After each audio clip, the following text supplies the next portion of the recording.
अस्सलाम वालेकुम स्टूडेंट्स, मैं फार्मासिस्ट मोहम्मद मोहसिन ख़ान हूं और आप देख रहे हैं मेरा यूट्यूब चैनल। अपने फार्मेसी टेक्नीशियन की लेक्चर सीरीज़ की कंटिन्यूएशन में हम फिजियोलॉजी डिस्कस कर रहे थे और आज हम अपना 5वां लेक्चर डिस्कस करेंगे एंडोप्लाज्मिक रेटिकुलम के मुतालिक। तो जी बात करते हैं एंडोप्लाज्मिक रेटिकुलम। एंडोप्लाज्मिक रेटिकुलम क्या होता है? अगर आप एंडोप्लाज्मिक रेटिकुलम के लफ्ज़ को खोल कर देखें तो एंडोप्लाज्मिक और रेटिकुलम दो लफ्ज़ हैं। एंडो का मतलब होता है इनसाइड और प्लाज्मिक से आप याद कर लेंगे साइटोप्लाज्म, तो इनसाइड द साइटोप्लाज्म। और रेटिकुलम का मतलब ये वर्ड निकला हुआ है रेटिकुलेट से। रेटिकुलेट का मतलब होता है नेटवर्क, जाल या गुच्छा। तो आप यूँ याद रखते हैं, इसके नाम से आपको इन्फॉर्मेशन मिल जाती है कि आपको एक नेटवर्क मिलेगा साइटोप्लाज्म के अंदर। तो it is a network of, definition की बात कर लें, नेटवर्क और series of tubular portion inside the cytoplasm, ये इसकी जी डेफिनेशन होगी। मैं भी आपको ड्रा करके भी दिखाऊंगा। तो जी series of tubular portion inside the cytoplasm is known as endoplasmic reticulum. Types की बात कर लें तो इसकी दो अकसाम हैं, स्मूथ एंडोप्लाज्मिक रेटिकुलम और rough endoplasmic reticulum. Smooth endoplasmic reticulum की बात कर लें तो इसके नाम से ही जाहिर है कि ये एंडोप्लाज्मिक रेटिकुलम ही है, लेकिन ये स्मूथ है।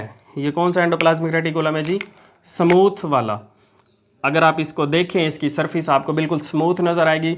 ये जो दूसरा है, इसको अगर आप गौर से देखेंगे तो इसकी सरफेस आपको रफ़ नज़र आएगी, दानेदार नज़र आएगी, आप इसके ऊपर डॉट्स नज़र आएंगे। बस इनकी अपीयरेंस की वजह से ही एंडोप्लाज्मिक रेटिकुलम की दो किस्में बनाई गई हैं, स्मूथ और रफ़ एंडोप्लाज्मिक रेटिकुलम। अब इनकी अपीयरेंस स्मूथ और रफ़ कैसे होती है उसको डिस्कस करते हैं। दी स्मूथ एंडोप्लाज्मिक रेटिकुलम जो है, इसके अंदर कोई राइबोसोम्स नहीं होते।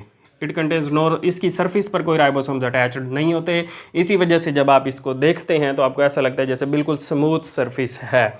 और रफ एंडोप्लाज्मिक रेटिकुलम की बात कर लें तो इसकी सरफेस के ऊपर राइबोसोम्स अटैच्ड होते हैं, तो आपको नज़र आता है कि ये बिल्कुल रफ सी शक्ल है।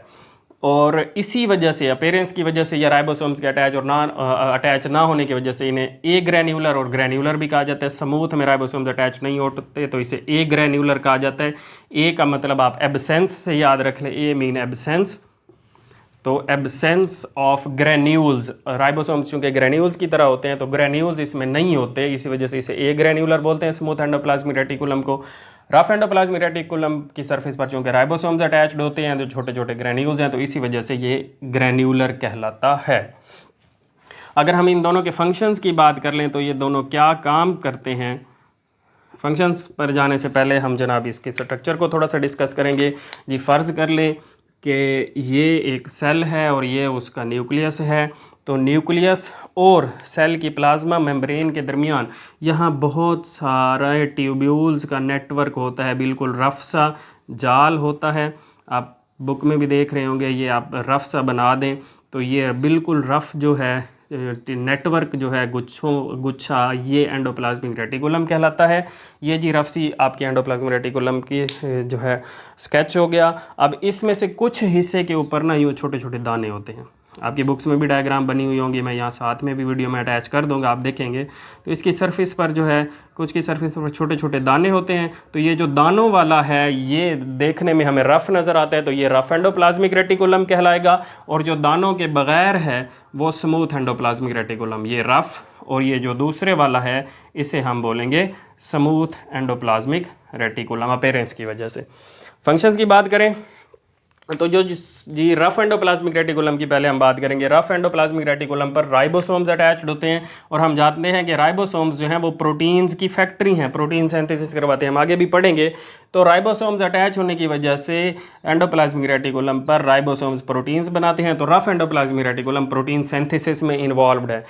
राइबोसोम्स सरफेस पर प्रोटीन्स बनाते हैं और वो प्रोटीन्स एंडोप्लाज्मिक रेटिकुलम के ल्यूमेन में चली जाती हैं और फिर उनको ट्रांसपोर्ट किया जाता है जहाँ उन्होंने जाना होता है।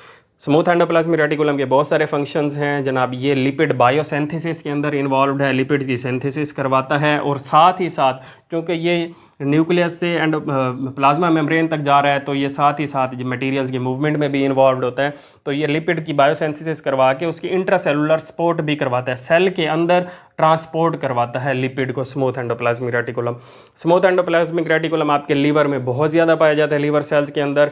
ये लिपिड बायोसिंथेसिस के साथ साथ ग्लाइकोजन के मेटाबॉलिज्म में इसका मेजर रोल है, ग्लाइकोजन को तोड़ता है। आप जानते हैं ग्लाइकोजन एक पॉलीसेकेराइड है, तो उसकी मेटाबॉलिज्म में इन्वॉल्व है। और लास्ट में जो है ये टॉक्सिन्स या अल्कोहल्स की डिटॉक्सिफिकेशन, उन जहर को मारने में जो है हेल्प करता है स्मूथ एंडोप्लाज्मिक रेटिकुलम।